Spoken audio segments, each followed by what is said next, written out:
All right. Good morning, good afternoon, good evening. Now, the Initiates is on my radar this week for a bunch of reasons. One is they have a right issue and public offer opening this week, so it's on my weekly watch list. Two, the Green Ticker space will be hosting alongside Charles, hosting the management of the firm. So I said, hey, why don't I just look at the numbers? I mean, the process of preparing for questions and all that. Let me look at the numbers and let's just touch on the firm. And I think they also dropped results last week, so I'm also going through earnings. And this is why we need an earnings calendar. We just need companies to start dropping earnings in an organized manner because it's just stressful when you're having to read 3,000 to 4,000 pages in 4 5 days. It's exhausting. So let's look at their 9 month numbers. And as usual, if you watch the last video I did on this firm, which is on H125, at the top you have numbers for Q3, third quarter for the firm, and then at the bottom you have 9 months. So clearly, what we see here is that 9 months numbers are better than um, Q3 numbers. I mean, both numbers are good. If you're having top line revenue growing at 49.7% year on year for Q3, profit up 194%, decent numbers, but it seems that the previous quarters were a bit stronger going by what we're seeing here. So Q3 25, 1.9 um, billion naira in revenue, 863 um, million naira in profit after tax. Profit margins of this business are solid.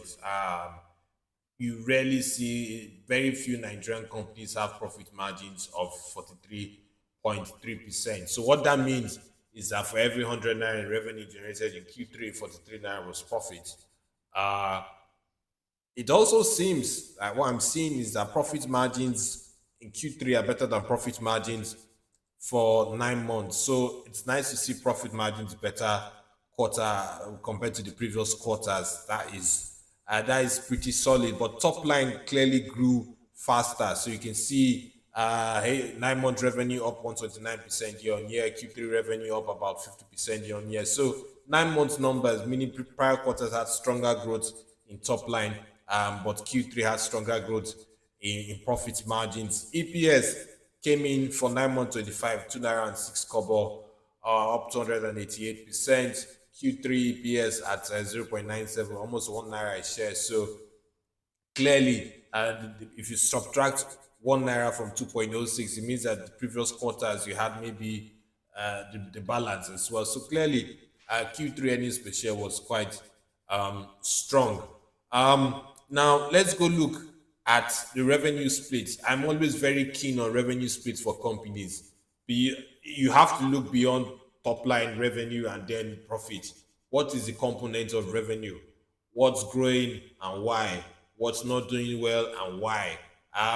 So what we have here, you have waste management and industrial cleaning. There was a big bump in industrial cleaning, and that's one of the questions I'm going to ask: is how sticky is that revenue segment? And you can see the breakdown of the industrial cleaning side of things. I think the ICS vessel, the ICS FPSO, that's where the industrial cleaning money came from. So there was a strong growth in industrial cleaning. That FPSO contract was huge.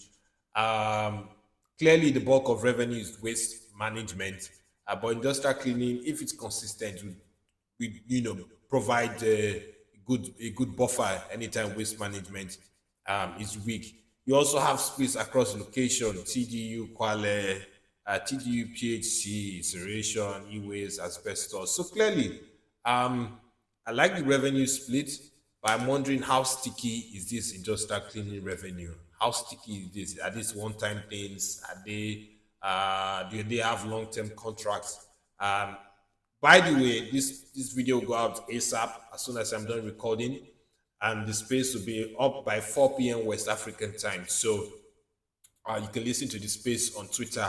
If you're not sure, check the handle on YouTube. For YouTube people, you get this space You get the link to Twitter handles in my handles link on YouTube. So go through the YouTube profile, has all the links that are necessary there. So clearly, revenue was good. I like the revenue split, but I'm wondering if some of these things, how sticky are some of these things. So my view on the firm, and can you see?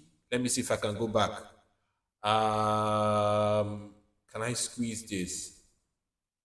Let me see if I can make this bigger. Okay, I'll go back. I was trying to blow this up a bit, but I'll talk about it. I'd given my reason for the accumulated view I have on the stock. I mean, clearly, potential upside is 26.55%. I've also tried to do some working. So I've tried to calculate EPS pre the current offer, that's about 3 naira, and then EPS post offer, that's 1 naira 34 kobo. So there's a reason why I did so. Offer runs, I think, starts in November, ends in December. So I don't know when proceeds will accrue to the firm and then when it will count in terms of calculation of any special profit per share. So that's why I have these two scenarios. But my target price, I've used it anticipating post offer dilution. And so that gives me 16, current price 12.8. I mean, whichever way you look at it, I think clearly one could easily see maybe a 15-20% upside to this stock. But the more important thing for me, and let me see if I can go there. Unfortunately, I have client information on this system, so I don't trust the whole separate profiles. When I'm doing videos, I assume that man anything can pop up. So maybe you could tweet at the team, um, management, or you can watch on the NGX. The NGX is the fact behind the combined offer thing. They are forecasting a steep growth in dividends. So the question for me is if they can do what? Maybe 1 naira 30 kobo in dividends. Can we see 70 kobo? Can we see 80 kobo post offer?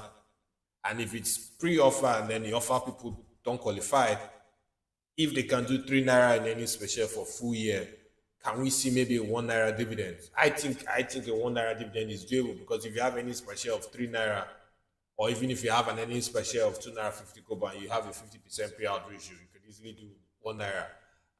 Now management prior dividend I think was maybe 10 or 15 kobo or less than that.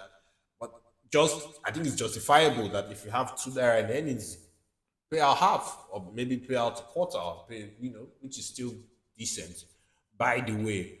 So those are my thoughts on the firm. The last page, let me see if I can just jump in here. Great, this is clearer.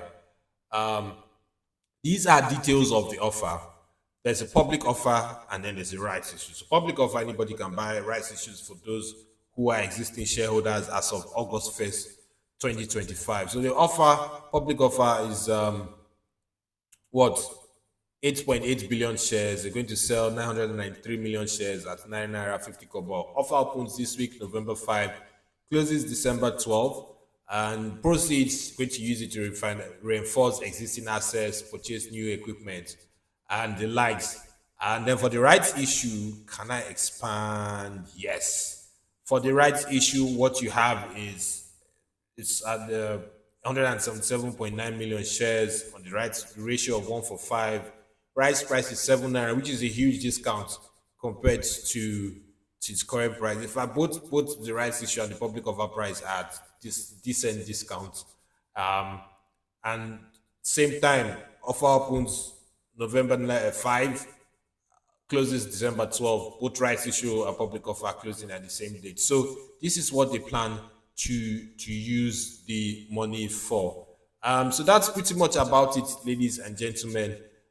See you in the space, and if you have any questions, feel free to come up on the space and share them there. I'll be sharing my own questions there as well. Have a nice weekend ahead, and if you can't make it, it's fine. Whenever you watch this, check the Green Ticket Twitter handle. Space recording probably will be there. Stay safe.